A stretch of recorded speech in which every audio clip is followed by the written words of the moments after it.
मुल्की पैमाने पे एक कुत्ते के खिलाफ संघर्ष किया जा रहा है जिसने हमारे नबी की शान में गुस्ताखी की थी। अब तक उसके खिलाफ कोई एक्शन नहीं। हम भी भारत के बाशिंदे हैं, बाई चॉइस रह रहे हैं भारत में, किसी के प्रेशर से नहीं। देश का संविधान हर भारतीय नागरिक को अपने धर्म के अनुसार आजादी के साथ जिंदगी गुजारने का बाज़ाब्ता तौर पर हक देता है। कोई किसी मजहब के खिलाफ टिप्पणी नहीं करना चाहिए, ऐसा हमारे देश का संविधान बताता है। फिर लोग क्यों पगला जाते हैं, किसी मजहब के खिलाफ बातें करते हैं, किसी मजहबी रिफॉर्मर के खिलाफ बातें करते हैं। रोज एहतजाज हो रहा है, रैली निकल रही है और जनाबे वाला उसके खिलाफ FIR दर्ज हो रही है, मगर मजाल है कि सर पे जूं रेंग जाए। ये हालात देखने के बाद भी क्या आपको नहीं लगता कि आपको अल्लाह रसूल के दामन में पनाह लेनी चाहिए?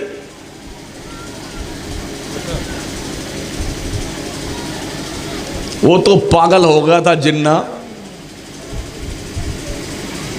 हाँ, कई दोस्तों ने कहा, हमारे गैर मुस्लिम दोस्त, पाकिस्तान को बिल्कुल मिला लेना चाहिए हिंदुस्तान में। हमने कहा अभी बिस्मिल्लाह कीजिए, बिल्कुल मिला लेना चाहिए पाकिस्तान को हिंदुस्तान में। वो अटूट हिस्सा हमारे भारत का है।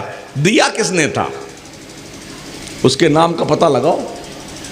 किसने बांटा था देश को? हमने थोड़ी बांटा था। उस पगले ने मांग की और उसको देके साइड में कर दिया गया। अगर ऐसा ना होता तो शायद हम भी प्रधानमंत्री बनते इस देश में। जितना क्रीम तबका था वो पगला करके भारत छोड़ के पाकिस्तान चला गया और हमने अपने इस देश को ही सर्वप्रथम माना और यहीं रहे हम, और अब तक इसी ज़मीन से लगे हुए हैं। इस भारत के एक भी सेंटीमीटर ज़मीन पर अगर कोई नापाक नज़र डालता है, चाहे चीन हो, चाहे पाकिस्तान हो, चाहे बांग्लादेश हो, मुसलमान ये दम रखता है कि उसकी आंखें निकाल लेगा। बावजूद इसके हमें शक की नज़रों से देखा जाता है। मैं ये अर्ज़ करना चाहूँगा, ये मुसलमानों की कुर्बानियाँ थी 2000, अब जब क्या नाम है, अंग्रेज़ों का दौर ख़त्म हुआ है ना, अगर मुसलमान मौलाना मुफ्ती अल्लामा मैदान जंग में ना उतरे होते ना, तो अब तक ये ग़ुलामी की जंजीरों में पूरा देश जकड़ा हुआ होता। हम सब भूल गए। बस सुबह से शाम तक इस होटले बैठे हैं, वहां बैठे हैं, गप्पे चल रही हैं, समोसा पकौड़ी कचौड़ी खाए जा रहे हैं जैसे बकरियां कचर कचर खाती हैं हरदम। ऐसी चल रहा है सब कुछ। इतना समय आपके पास है बर्बाद करने का? 2 घंटा 3 घंटा 4 घंटा, यार किसको कहते हैं? बोले टाइम पास कर रहे हैं। ये तो ऐसे ही पास हो जाएगा, चाहे तुम पास करो चाहे ना करो। हर बच्चा चाहता है मैं जल्दी जवान हो जाऊं, कोई जवान नहीं चाहता कि मैं बूढ़ा भी हो जाऊं। मगर क्या गजब का बुढ़ापा है, कोई चाहे चाहे ना चाहे वो जल्दी तशरीफ ले आता है। आईना में चेहरा देखने का बड़ा शौक लोगों को होता है ना, इसलिए कि उसमें चेहरा दिखाई पड़ता है। अगर आईने में किरदार दिखाई पड़ने लग जाए तो शीशा कोई नहीं देखेगा। इसलिए अपने हालत ज़ार पे रहम करो, अपने घर के बच्चों की बच्चियों की तरबियत करो। ये जो फालतू के पैसे इस हुलूस में, बाबा के उस हुलूस में, उस कव्वाली पे, उस ढोल बाजे तबले पर और सरंगी पर और कव्वाल और कव्वाला पर और जी ताजिया और खाजिया पर, ये पैसे इकट्ठा करो और अपने पीर के नाम, अपने अब्बा के नाम, गौस पाक के नाम, गरीब नवाज के नाम, आला हजरत के नाम, मखदूम सिमनानी के नाम की कॉलेज बनाओ, स्कूल बनाओ, यूनिवर्सिटी बनाओ, दारुल उलूम बनाओ, ताकि बच्चे आपके ग्रेजुएट हो, क्वालिफाइड हो। दीन के दायरे में रहते हुए दुनिया की कौमों के आंखों में आंखें डालकर देखने का हौसला पैदा करें।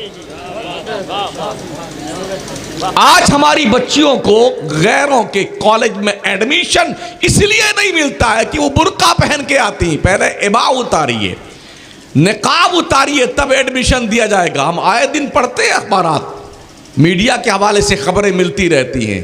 क्या मुसलमान इतना मंगता हो गया है, इतना फकीट्टा हो गया है कि ये अपना स्कूल नहीं बना सकता है?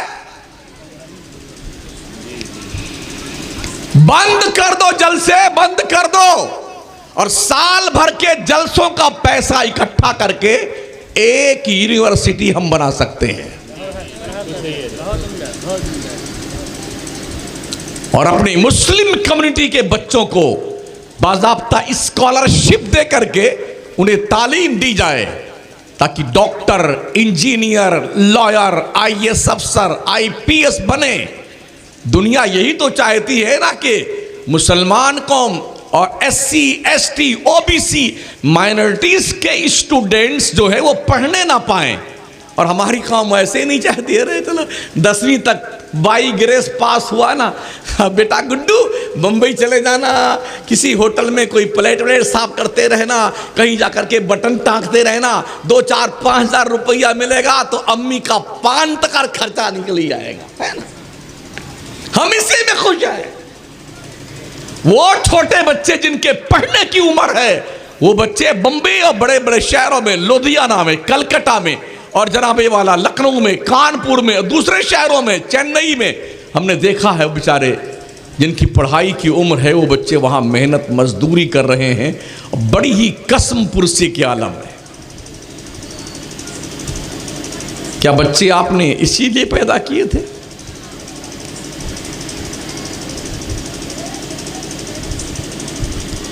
इतना सब कुछ होने के बाद भी हमारी समझ में कुछ नहीं आता है। ऐसी बेसुध कौम तो हमने अब तक नहीं देखी है।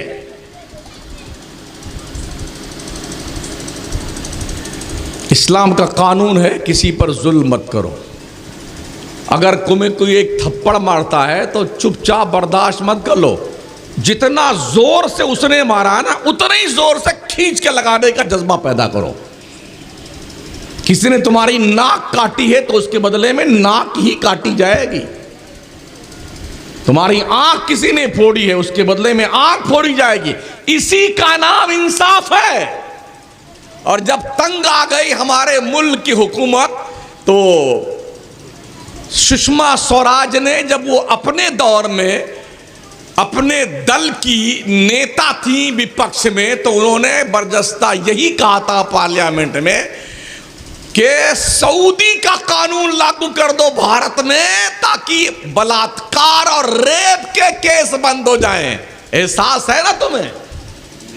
ये सऊदी के बाप का कानून नहीं है, रसूल पाक का कानून है, अल्लाह का कानून है। इंसाफ यही है कि बलात्कारियों को सजा दी जाए। शादीशुदा है तो उसे गड्ढे में गाड़ करके पत्थर मार मार के मार डालो। एक मरेगा ना तो 1000 लोगों की आंखें आंसुओं से तर हो जाएगी। अभी 1 महीना पहले सऊदी अरबिया में 7 पाकिस्तानियों ने किसी एक बच्ची के साथ सिनाबिल जबर किया, पकड़े गए। एक बाली मुजरिम ठहरे, 7 के हाथ पीछे बांध दिए गए। भरे मजमा में बरसरे बाजार उनकी गर्दन ऐसे काटी गई, मारा धड़ाम से, मुंडी उधर धर उधर। ये 7 मारे गए हैं ना, तो 7 लाख को इबरत हासिल होती है कि यार ऐसा नहीं करना चाहिए। इसे कहते हैं इस्लाम का कानून। और यहां तो बलात्कारियों को हार फूल पहनाया जाता है, जानियों का इस्तेकबाल किया जाता है। वारे क्या मुल्क हमारा है, जहां पर पापियों को शरण दी जाती है, जालिमों की हिमायत की जाती है, बदकारों को बाज़ाब्ता तौर पे सपोर्ट किया जाता है, मगर इस्लाम इन तमाम चीजों पर चौकड़ी लगाता है ताकि दुनिया में इंसाफ कायम हो। ना कोई जुल्म करे बड़ा छोटे पर, ना कोई किसी के खिलाफ ऑब्जेक्शन करे। कानून को सब फॉलो करो, कानून को हाथ में कभी मत लो, ताकि मुल्क का निजाम दरहम बरहम ना होने पाए। तो मैं अर्ज कर रहा था साथियों, ये जो अरबों रुपए हमारे सुन्नियों के इस बकवास पे खर्च होते हैं ना, सिर्फ मुंबई महाराष्ट्र का मुसलमान मुहर्रम के महीने में, एक महीने में कम से कम 1 अरब रुपए का खिचड़ा खा जाता है।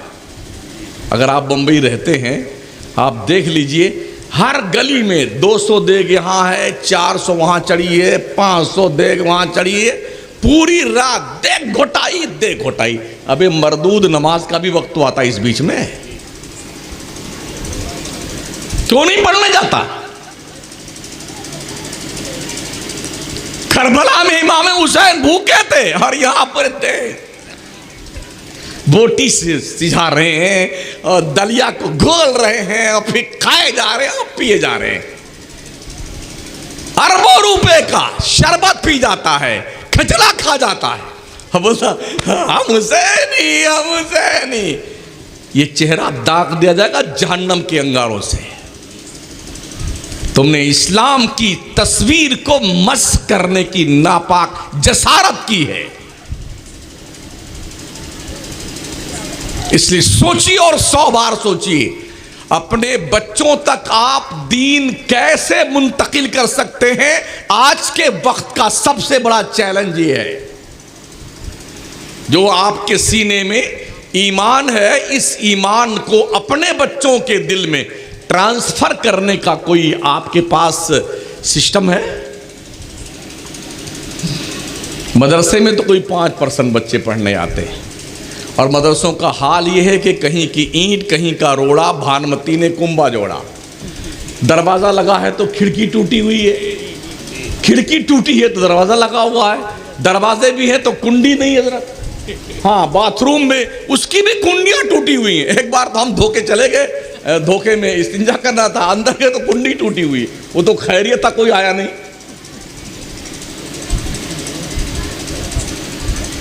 और कितने पढ़ाने वाले, पान खाने वाले, पूड़ियां खाने वाले। जब खुद खाओगे पान पूड़ी तो किस बच्चे को मना करेंगे आप? हमारे मौलाना लोग कहते हैं यार ये शमसुद्दीन हमको भी नहीं छोड़ता। हम बिल्कुल नहीं छोड़ेंगे, सीधी सी बात है। हमें फिर बुलाना चाहे मत बुलाना, मुझे शौक नहीं चल रहा था तकरीर का। हाँ, पूरी सीढ़ी पे ऐसे थूक थूक करके लगता है कि यहां कोई इंसान नहीं, जानवर बसते हैं।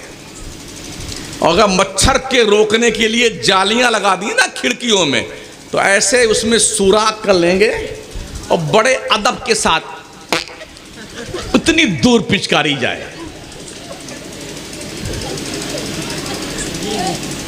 क्या ख्याल है यार?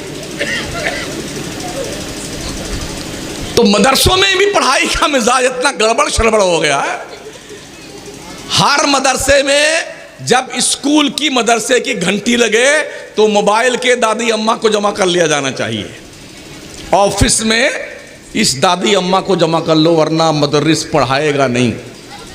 मुशाहदा बयान कर रहा हूँ मैं।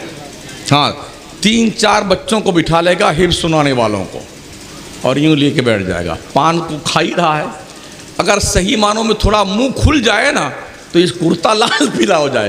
तो जब किसी से बात करनी हो यूं करता है। नहीं देखा है क्या स्टाइल बेटों की है? 2 पूड़ियां इतनी इतनी खरीदते हैं तो दोनों की गर्दन काटते हैं। यूं करते, कुछ देर ऐसे ऐसे करते रहेंगे, फिर मिलाएंगे, फिर ऐसे ऐसे करते रहेंगे, फिर बड़ी स्टाइल यूं डालें, तोता का मुंह बनाएंगे यूं, तब खुश डालेंगे।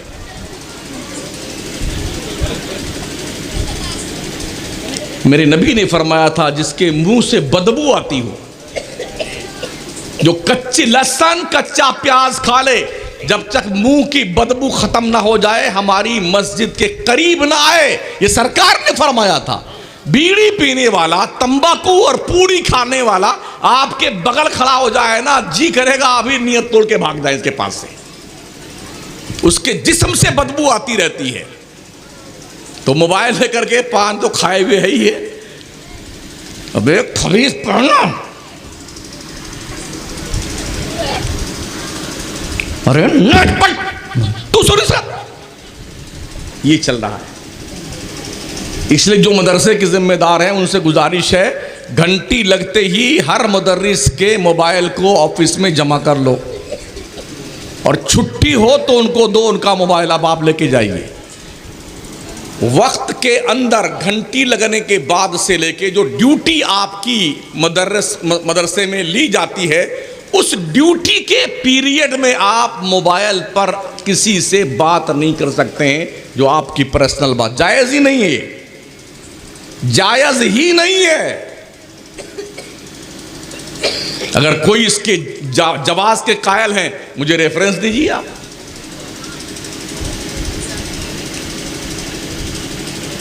बहुत बुरा हाल है। तो मदरसों की कंडीशन ये है, बच्चे, अब माए क्या कहते हैं, गुड्डू को पढ़ाने के लिए बड़ा शौक है, उनको नहला धुला करके कपड़ा वपड़ा बढ़िया पैदा करके, शर्ट बढ़िया पहन, इन किया, पैंट वैन में जूता मोजा, काजल पाउडर लगा के, टाई फाई पहना करके, नजरा वजरा पार करके, फिर वो गुड्डू के पापा को जगाती है, अरे उठिए ना, टाइम हो गया, उठिए ना। वो आधी पैंट पहने भागता है पुर से मोटरसाइकिल लेकर के। और जब मदरसे की बारी आती है ना, उस बच्चे के लिए जो स्कूल कॉन्वेंट पढ़ने जा रहा है, देसी घी का पराठा बनाती है माँ, आमलेट बनाती है, चॉकलेट रखती है, पैसा रख देती है, और फिर उसे बलाएं लेती है, जा बेटे पढ़ने। और जो बेचारा थोड़ा मंद बुद्धि है, कम ज्ञानवान हो, तो उसको 2 थप्पड़ मारते, चल मदरसा में, 2 घंटा मौलवी का दिमाग खा के आ जाना। वो मदरसा बेचारा, ना उसको नहलाया अल्लाह की बंदी ने, ना कपड़ा पहनाया, पैजामा फटा हुआ है, हजरत कुर्ता फटा है, और असल कुरान का 4 वरक पहले का गुल, पीछे का 4 वरक गुल, वो पी दोनों नली चालू है ये। हाँ, ये दोनों नली चालू है, बैठा है, सब पूछता है ना, लगता है पूरी आस्तीन में आरा रोड लगा हुआ है। 2 घंटा मौलवी का दिमाग चाटता है, क्या खाक पढ़ेगा वो? बोले पहले जैसे मौलाना नहीं पैदा होते हैं, पहले जैसे बच्चे ही नहीं रह गए भाई साहब। अपने जीनियस बच्चों को मदरसे में भेजो, तब कोई गजाली पैदा होगा, तब कोई गजाली दौरा पैदा होगा, अबू अली सीना पैदा होगा, अल्लामा शमसुद्दीन तफ्ताजारी पैदा होगा, सलाहुद्दीन अय्यूबी पैदा होगा। जानते हैं, अच्छा बच्चा दीजिए ना, मदरसे में भेजेंगे मंद बुद्धि का, देखता इधर है तो लगता इधर देख रहा हो, खत्म, जाओ हाफिज जी बन जाओ। ये लुलवा लंगड़ा बेचारा हाफिज जी बन जाएगा तो वो आफत जी बनता है, हाफिज जी नहीं, आफत जी। हाँ, ओ मालदारों, अपने बच्चों को, जो जीनियस बच्चे हैं उन्हें मौलाना बनाओ। जैसे मैं बोलता हूं ना, सीने पे चढ़ करके, जब तक बच्चे ऐसा आलिम नहीं बनेंगे ना, तब तक कौम में सुधार नहीं हो सकता है। और जो बच्चा आपसे दब के पढ़ेगा, अरे सेठ साहब आ रहे हैं, अभी फतियां कराएंगे तो लड्डू मिलेगा, हाँ वो बम्बई वाला सेठ अभी आ रहा है तो वो भी सेब पे फातिया करवाएगा तो एक एक सेब मिलेगा। इस चक्कर में जो बच्चे रहते हैं ना, वो कभी भी उस सेठ की आंखों में आंखें डाल के बात नहीं कर सकते। उसे पता है इसका सेब संतरा हमने खाया है। ऐसे बच्चों को दो मदरसे को। और सिर्फ स्कूल की तालीम पर अगर तुमने ये सोचा है कि हमारे बच्चे बहुत बढ़िया दीनदार बन जाएंगे, अभी 2 महीना पहले एक वीडियो मैंने देखी, यूनिवर्सिटी के पढ़ने वाले बच्चे मिस्र गए घूमने के लिए, मुसलमानों के, वहाँ के म्यूजियम में गए तो फिरौन की वहाँ लाश मौजूद थी, वो वहाँ नियत बांधे फातिहा पढ़ रहे थे फिरौन की लाश पे। जिस कौम के बच्चों को यही पता ना हो फातिहा पढ़ी कहाँ जाती है, क्या तवक्को रखते हैं कि आपके बच्चे ये जान सकते हैं कि दीन क्या है। ये कॉलेज की तालीम, यूनिवर्सिटी की तालीम भाई साहब, ये